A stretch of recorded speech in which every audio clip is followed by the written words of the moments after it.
I want to welcome everybody here. It's great to see some out to help us celebrate 100 years in this building.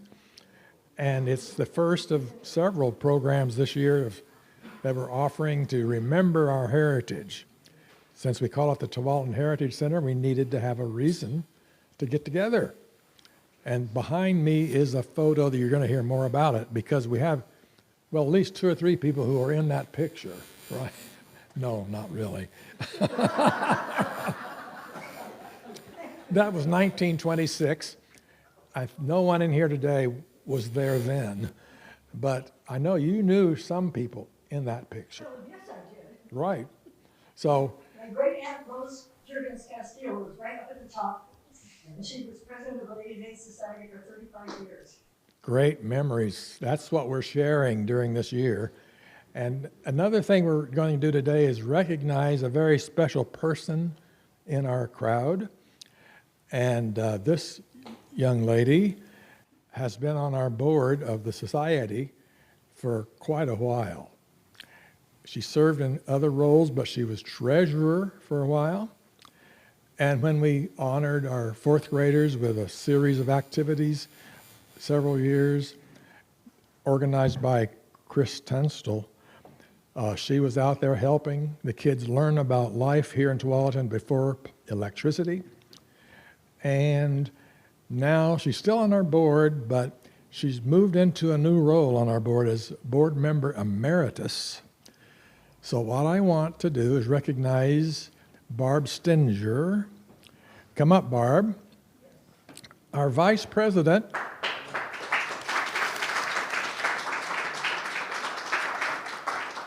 Our Vice President, April Wicker, on your left, is going to present Barb a recognition of her role, and it's a cutout picture of her talking about her experiences, in this case, on the Oregon Trail.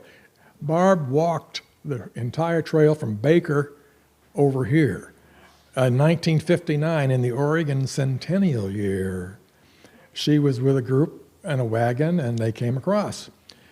So we haven't done that with the 4th graders today, but we are recognizing her role. She was a teacher in the Hillsborough School District for a long time. That really looks like me.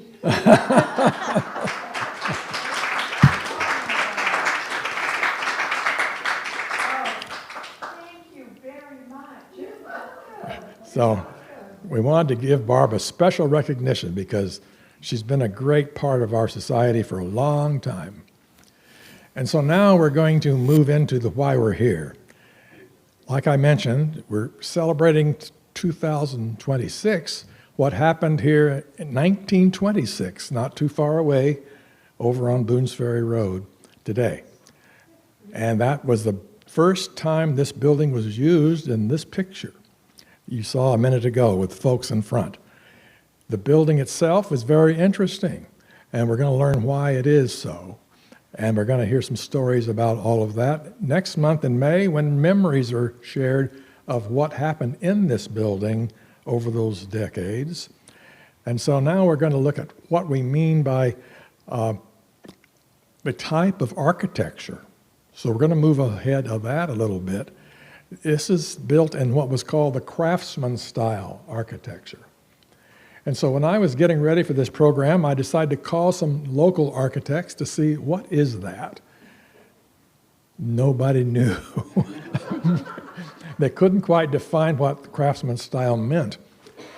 But thanks to April again, there's a book that's out, and it's very heavy, but it's on buildings of Portland, mostly houses, and it's full of information. You can come look at it later, but thanks to April, we know what it looks like and why it was built that way and how they did it in those days.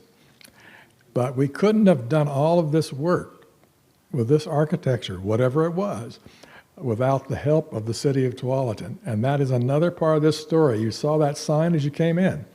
Tualatin Heritage Center, a partnership between the city of Tualatin and the Historical Society. And that's the reason we're here today, because we were able to save the building, move it, transform it into something new. And now today, another 100 years later, we're still updating with remodeling going on in the office area here, outside, new cabinetry, bookshelves. So this is another evolution of the building. But let's go back and just look. When we were trying to save the building, one of our former presidents named John Bowles built a replica of it, scale model, that we took out around town to petition and get interest in the public in saving the building. Going to learn more about that in August when Paul Hennon is here today, who helped do that. Very much part of that story. So that's coming up in August. So next month, the memories of the building, and August, the move and the transformation. But first, let's look at what does craftsman style mean. First, it came after one or two other churches. There were two prior churches that burned down before this building was built. Well, both early churches were burned, right? The first two were burned, from what the records show. In 1925, that last church was a Methodist church, and in 1 year, they built this one with community volunteers all working to make it happen. And so some of the characteristics of craftsman style architecture are these. And I want you to just look at the model as we talk about that. You're going to see some pictures of houses in Tualatin that were also built in that style. Most often they had steep roofs, and they had eaves that stuck out more often in the houses a little further out. They had steps, 6 steps going into the building. And there were 6 steps when we moved this building. And some of the houses you're going to see in a minute also have that. They had, inside, they had lath and plaster walls, and that's what these are, lath and plaster, not the drywall that your house has today. A whole different style of making walls in those days. They had wonderful polished wood floors in those houses. Today, you're only going to be able to see it in Rick's office over here. You'll see the wood as it looked in this building then, and now it's covered with carpet, but that's the way they did it then. The wood baseboards are another characteristic of craftsman style. So you see the tall wood baseboards, and the staircases going up. You would turn around over a landing and then go up another turn to go up. You're going to hear about that in a little bit as well. And those stairways, by the way, never met the code then, and they didn't meet it when we got the building now. And that's why we don't allow you to go upstairs now, because it's very different from your house if you have stairs. So that's another characteristic. But I always thought craftsman-style architecture meant it was very well built. Well, it was. In those days, the lumber was different from mostly what we get today. Very different, not full of knots, and they didn't go to Home Depot to get it. And they built it so strong that it was able to move here, all in one piece. We didn't have any problems at that score, and we'll learn more about how the move was made in August, because we're going to have the moving company who did it. Not only our building, but the old brick store. Brick moved 30 feet back. So that's another part of the story you'll hear then. So those are some of the elements of craftsman-style architecture. It was important then in the late 1800s all the way up to the 1930s. And again, architects then knew what it was. Today, they didn't know what I was talking about. So let's move ahead. Here are some of the houses around town today, still standing. Now, Mr. Sherburne, Charles Sherburne, was quite a craftsman apparently. he was involved with many of these houses and this church. He was not an architect, but he was a master craftsman. In other words, he could do anything building-wise. And I don't know that he had anything to do with that pulpit over there, but that was the pulpit in the church then, 1926. You see that wooden pulpit? That was also done by woodworking hobbyist people, farmers in this town. Remember, Tualatin then was farms. And so they did the work building the building and doing all the furniture, the pews, altar, pulpit, all done by hand by people who lived here. So the Sherburne House is one of those that's still standing. He was a carpenter, like I said. The Logan House on Logan Lane is still there today, and it's surrounded by modern houses. So you have to sort of look, when you're looking for it, you'll find it. And it's built by the station master of the Oregon Electric Railroad, who wanted that house built so he could watch the Oregon Electric train come down the tracks. And so it was sort of angled so that he could see that. And he rented rooms to school teachers in that house. So that's just an aside story. By the way, all of these houses, or several of them, are in our walking map of historic houses and buildings in the city, which you can see back in the front area there. The Mack House, right over here, you can't see it very well now, but it's now a veterinarian's office, but that was Asa Mack's house. He grew up in that house, and that's another example of craftsman-style architecture, steep roofs, shingle siding. That was our church. All these houses that we're seeing most likely had shingle sides.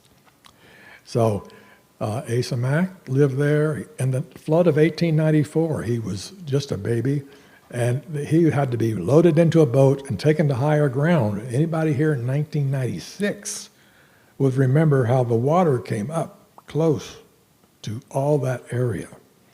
So those houses have gone through a lot of change over the years. Next, we see the Luster House on Sagart Street. Notice the steep roof. You can't see the steps there. Most of these houses had porches of that era. That was another distinguishing feature of craftsman-style homes. And today, how many porches do you see in new houses? I don't see very many. So that's another characteristic of craftsman style. We don't have a porch here, but we do have an awning out there a bit to keep the folks dry. They stand before they come in, and that's the closest we would have, perhaps, to a porch. So we'll move on to another one, the Byram House. Byram School, named after this family. This house doesn't look like this today, even though the framework is still there. And so the Byram family here, another donation land claim family whose ancestors date way back to the 1840s.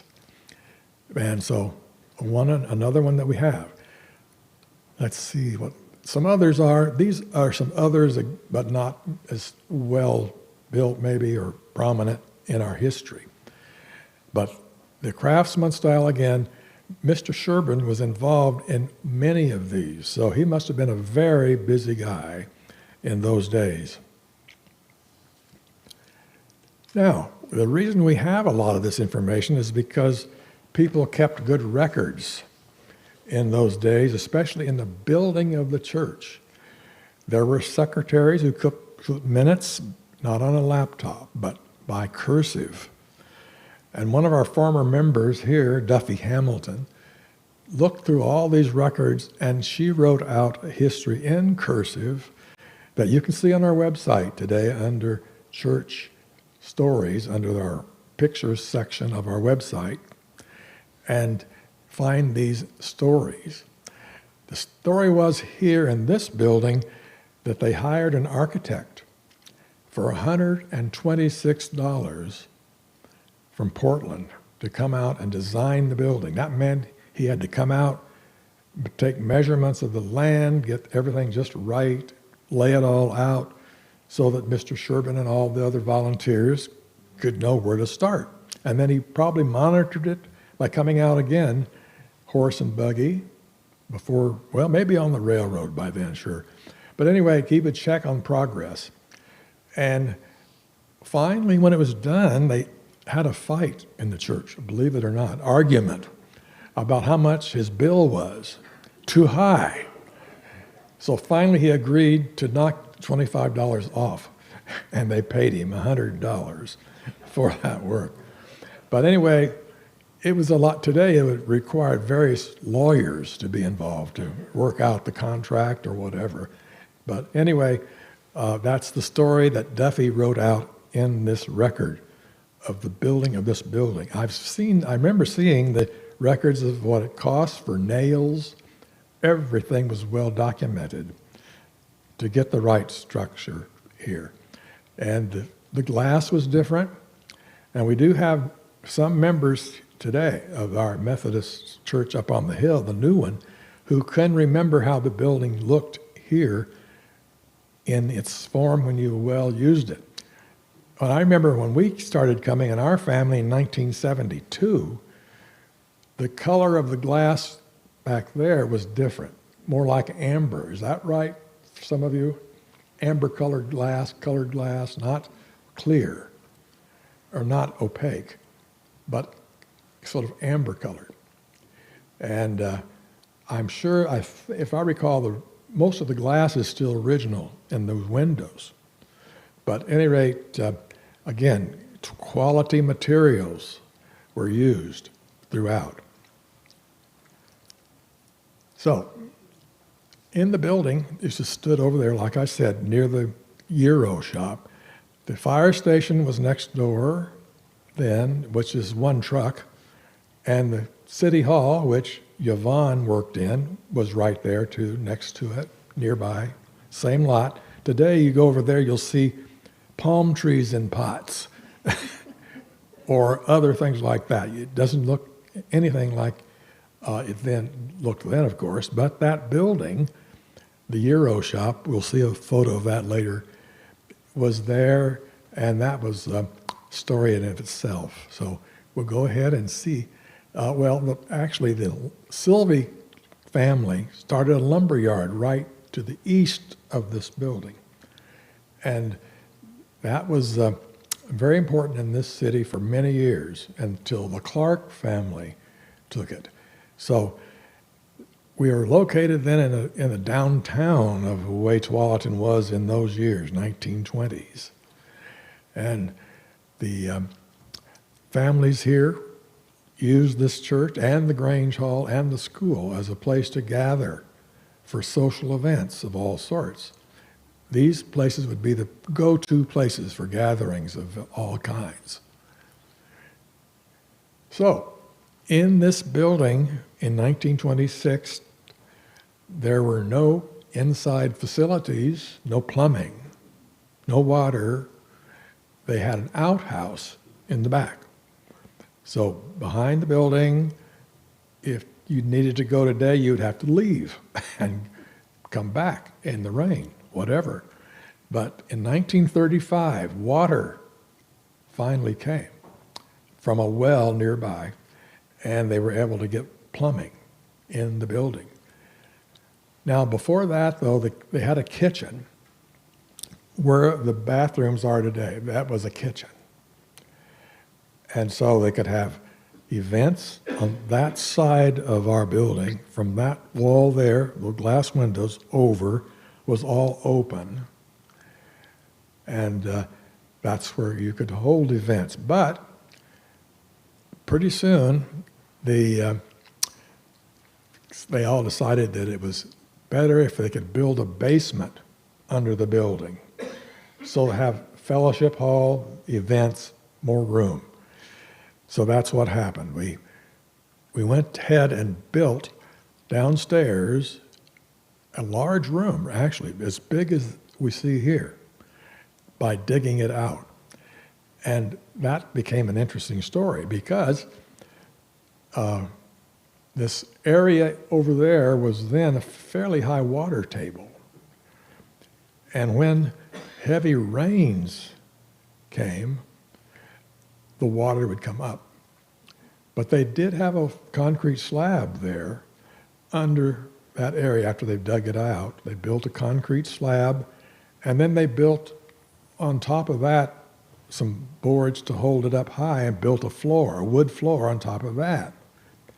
And they had a sump pump that would keep that water pumped out.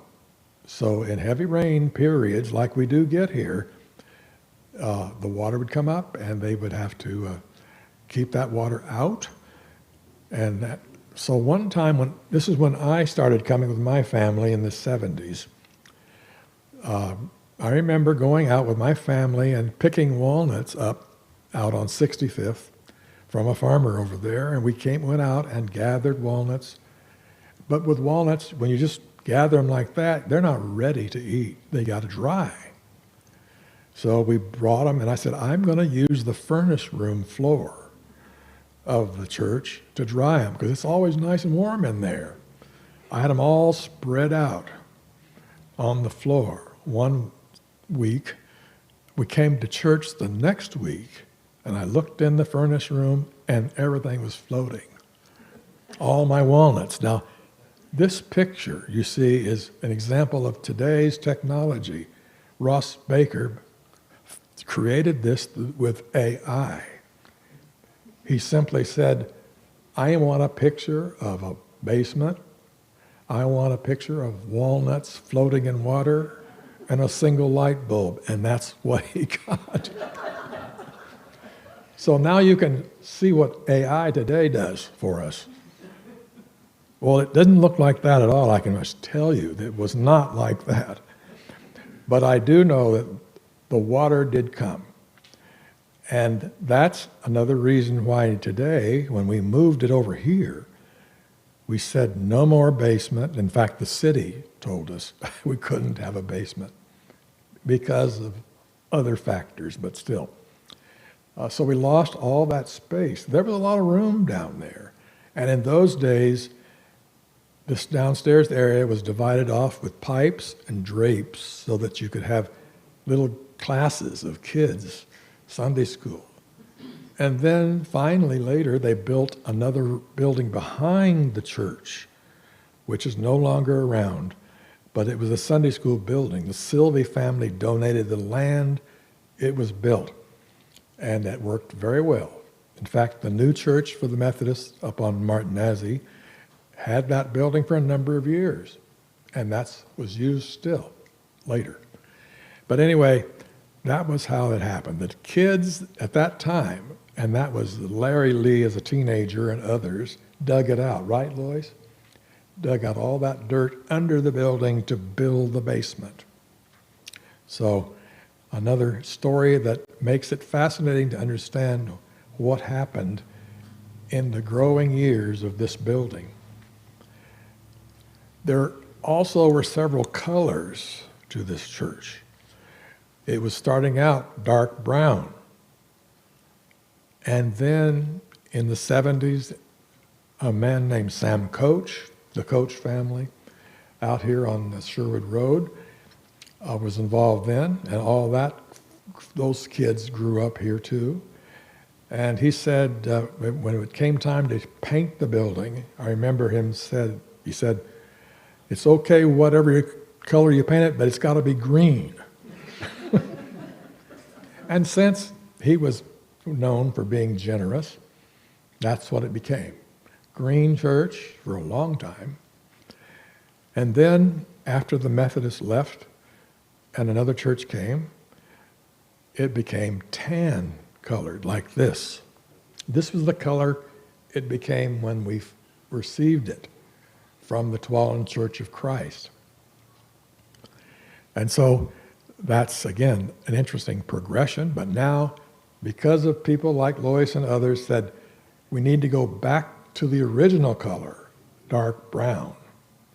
And that's why we have that color today. Back to the 1926 look of the building. So, Now let's see, we're going to take a little tour of the building, thanks to Rick, who went around and did some filming. And we'll see, watch for some of the elements of the craftsman style architecture as we look at this building and walk around it.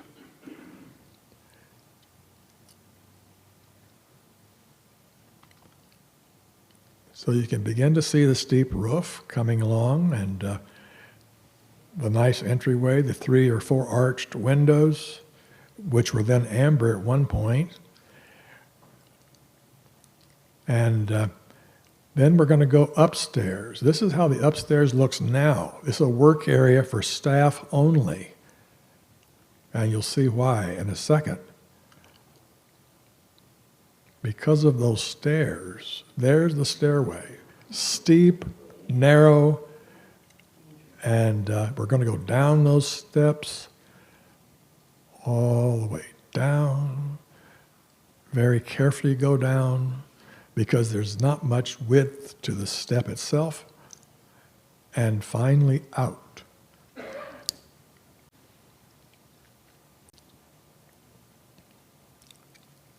And now we're downstairs here.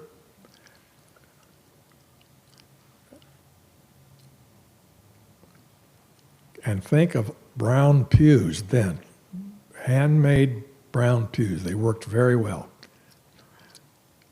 And again, from the outside, let's look, and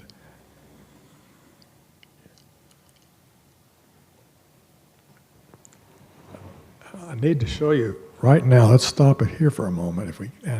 Anyway, you see that window on the outside top of that wall you're looking at? That's the upstairs window right up there. Even in those days, they were concerned about safety. What would happen if there were a fire? So in those years, they developed a rope ladder that could be thrown out that window, and whoever was upstairs could get down somehow. I don't know how it worked, but maybe Chris would tell us stories next month about what they might have done, those kids, in those years when they knew that rope was there, what they could do with that ladder. So anyway, that was an interesting little side story about fire. And that's the reason, again, the city said, nope, you're not using the upstairs of that building. So a quick look, those doors are original to this building when it was built. Everything else you see, literally, except all the high-tech stuff, is new now. But still, in those days, we have Pastor Dan over here, who is the pastor of a church who now uses this building on Wednesdays and Sundays, right, Dan? And so he's still keeping the history alive of this building as a church. And again, and next month, we're going to share many stories like that of how the building was used. And last month, like I said, August, we'll talk about the move, an exciting story about how it was saved. Here we are at the, looking at the Euro shop today. Now that doesn't look like the Euro shop today because they don't have that front area. So bottom left, you see the way it looks now, the Euro shop, the white building. And the hardware store and lumberyard is in the front section. That was the Clark lumberyard, earlier the Sylvie lumberyard. So then in 1960, the Methodists purchased a number of acres up on Martinezzi on the hill, knowing that someday they would outgrow this building. And that's what happened. In 1960, the Methodists left the building and moved up in their new building, and the building was vacant for a while until the Presbyterians, starting up a church here in Tualatin in the 70s, said, we need a space. So they leased the building for a while until they outgrew it. And it was eventually other uses. There was a man and woman team that used it as a consignment shop. clothing store for a while. And even the Tualatin Lions Club decided one year they needed a place for a haunted house. So they had different kinds of spirits in this building then. And I don't remember how long that lasted, but at least 1, if not 2 years. In October, it became a haunted house. Until the Tualatin Church of Christ, in this case, came. Historical Society did not have it yet. We didn't have any authority over it, but the Clark Lumber people owned it all, and they leased it to them. And they were here for maybe 10 years. I forget how long. And I wish we could find someone from that church that could come back and help us remember that part. But anyway, they came, and then one day in 2003, we received a letter at the Historical Society that said, "We're closing the building. We want to give it to you, the Historical Society." Now, at that time, I don't know how many members we had, maybe 100, I don't know. But I know we didn't have a very big budget, maybe 30,000. We didn't need it because we were meeting in the Poll Center. Had no building, only had records, photos, other kinds of documentary evidence of our history that we'd saved, and people put under their beds and in closets at home or whatever. And we had nowhere to go with a building. We didn't need it then. Well, now we had a building, and what are we going to do with it? Because they were ready to widen Boone's Ferry Road at that time. And they would have moved it right to the front steps, almost, of this building.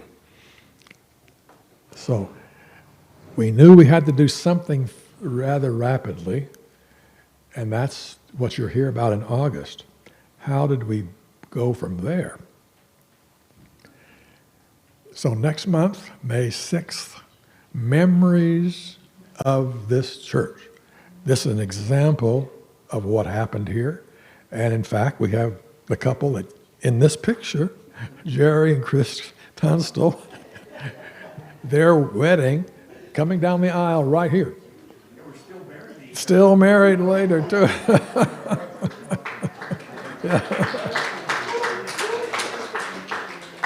Yep. So we're going to have a lot of fun remembering stories of the past in the May meeting. And that's why we need you to help us tell friends and others that you know who had anything to do here. Bring a picture, come that day, we'll take your picture, we'll borrow it, scan it, Ken will put it into our photo files that we have online, and we'll share stories, have a reunion of times past, including Pastor Dan's people today, because we've had a lot of things happening over the years in this building, especially since we took it over in 2006. We had our dedication of the building 20 years ago. So this is an anniversary of the Heritage Center, owned by the THS and the city, as well as the building itself. So keep those dates in mind. Stories in May, remembering the move in August. And there are many memories of programs in this building. Some were good, some maybe not. But there's one in particular that all of us who were there then will remember. It had to do with how Oregon was related to the Civil War. And we had this interesting speaker who came from Beaverton. I remember him well. And he had a rifle, a Civil War era rifle. He held up. He held it up, and I'm going to stop the story there because I'm not going to tell you the rest. You have to come in May to know what happened after when he held up that rifle. It was memorable. So anyway, that's a teaser for May meeting. But in August, again, like I said, we're going to talk about the move. Paul is here, who at the time was the city Parks and Recreation manager and the library. But he was so involved with this building, how we got it to move, all the underpinnings. I mean, you wouldn't believe what Paul had to work with, because we're sitting on property that's owned by the city, yes, and they were willing to let the building come here. But that's the beginning of the story, because there must be 15 other agencies that had a role in how this would happen, including the fact that it's next to Sweek Pond, a wetlands. And there's other rules there about what can happen on this property and the runoff of water and other things that I can't even begin to tell you about. But you'll learn a little bit about it in August, because it was just not like a snap decision. Move a building, put it down. No. It started in 2005, really hard work. We raised the money first, 2004, 2005, we had agreements with the city, and that's just a teaser of what's to come on that date, August. So, there we have it, the move, August, all the way back till now, the beginning in 1926. So now, with the help of some of those who are here, let's see if you have questions or other comments to make about this building, especially its architecture, some of its features. These sliding glass doors here were very important. Again, when people were using this building for something like a funeral, the family could sit over here out of the sight of the others and could be out of the way. Or if you had a crying baby, the mother could go over here and sit and maybe not be in the direct line of everybody else. So this became a very functional space that the architect had in mind after designing it. The way you got downstairs to the basement, you came in the front door, and where that closet is directly, there's stairway down and a landing and then another stair, just about the same size as those stairs going up. Anyway, that was how people got into the basement through the front door down. So, anything more to add? Lois, anything? Any more, Chris? I want to recognize that you, Larry George, and Mark Parker went to the Commons when we had all of the concerts there and walked around and collected signatures. And I think there were 1,200 signatures collected by all of us working on it, but these students specifically are really eager to it. That's right. Thank you, Lord. That's what we were told, that the city council, the mayor then was Lou Ogden, and Paul and others said, you're going to have to show us public interest, because that requires a big investment of money. City, and what we raised was $180,000. That's the THS. That's a lot of money in 2005, 4, and so we did it, and we're proud of what happened. There's some people who are not here today. When I see Ken sitting here with that cap, my image goes back to Jack Broom, who was one of our members, who was an architect, retired, living in the Sweek House. He was vital in the saving of the building, how to make it happen, because he knew enough about how to deal with building permits and codes and how to get the message out about how to draw it up and all of that. But Ken, that hat, that cap, Jack Broom's cap. And so there were a lot of folks. There's another well-known fellow that we used to laugh with so much, but his name was Bill Gillum. And he was another codger. And there were just a lot of old timers that knew this building, from the community too, that wanted to see it saved. It was sort of an image. I know the Hervin Company, Blue Mountain Dog Food, everybody knew that as an icon of the city, or the Sweetbriar Inn across the freeway. But the church was a very important function, icon of the town, and it was the one that lasted.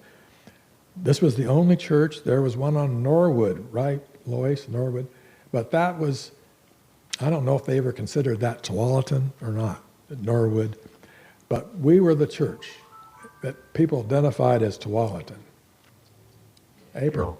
Larry, in your research, did you find any other churches built By this architect or carpenters? Is this the only one that looks like this? I think so, but I did not research, and I don't know. We don't have the record of who the architect was. We just know that he had this argument about fee. So, yeah. I've got a question, Larry. What was the name of the movers? Was that Emmer that moved the building? No, it was called, what was it called? I'll think of it before we're done here. I just wanted to mention that Jack Broom was a key person to help locate the Meridian Park Hospital, and I met him through that association. Then I found out nobody understood what a downtown organization was to build it up. Urban Renewal is what it was called. So I put all of the members on a bus and took them to Salem to show them what an urban renewal area looked like. I did not understand that Jack Broom and Mrs. Sweek,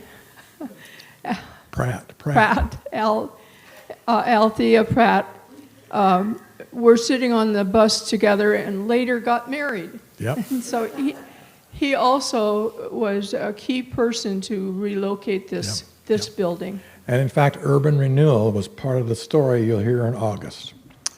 And the name of the company was Northwest Structural Moving. So it was Scappoose, I think it is, St. Helens Scappoose. And they're the ones who moved the old brick store where the Teriyaki and the VFW is. They said, oh, no problem. It's brick. Huge building. I mean, it's 2 stories, but it's big. And the bricks are fragile because they're made right here in Tualatin, 1913 era.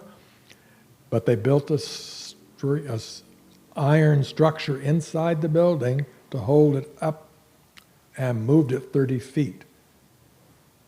And so, I mean, that's another example of how moving buildings can be done. But we didn't get but one small crack came later along right here on this wall. As the building settled over the years, we noticed a small little crack, hardly noticeable. But because it was so well built, I believe, again, another reason that craftsman style architecture was so good. It was built well with good lumber. Is the beadboard part of the craftsman style? Because I remember sitting in this church looking at that, and consequently we used it in our house and also at our family beach house. I really like the look, the ceiling, the beadboard on the ceiling. Okay, I think you're right. About the basement. So I'm not really remembering much about the basement come around 2005. I do remember crawling under the building after it was propped up, getting ready to be moved.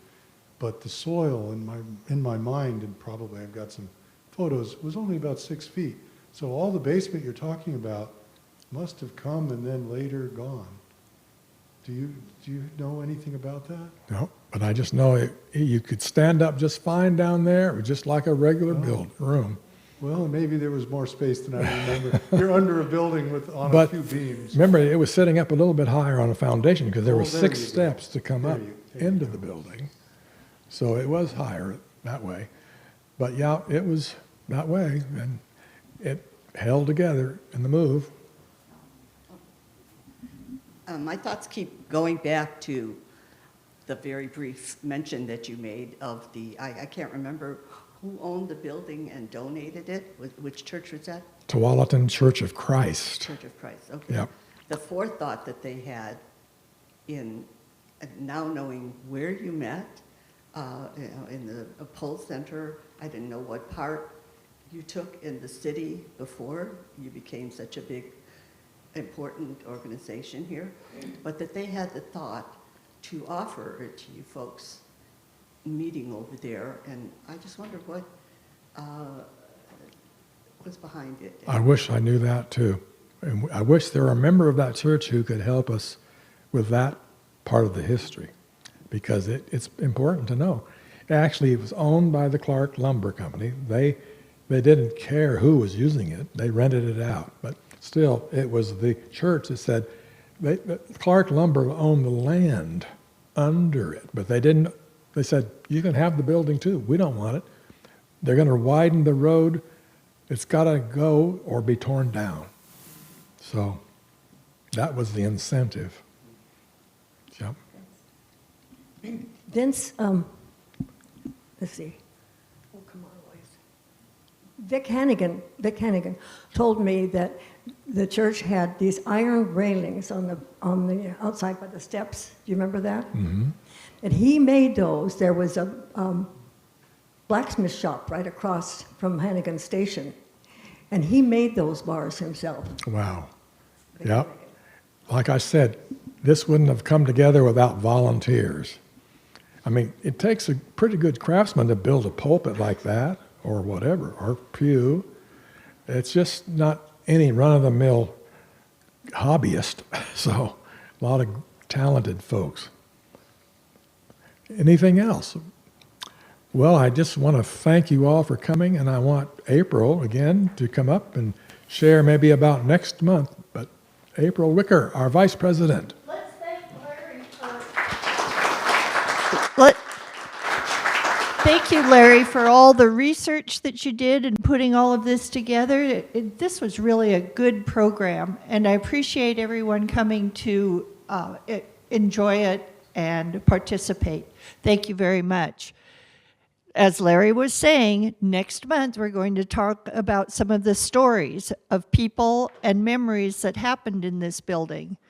And are we going to talk about haunted spirits? To see him. That might be part of it too. So I would love to see all of you back again on May 6th. And we'll talk some more about this church and its provenance. And then in June, we have 4th grade history day, so there won't be a program in June. And then we'll start on the summer.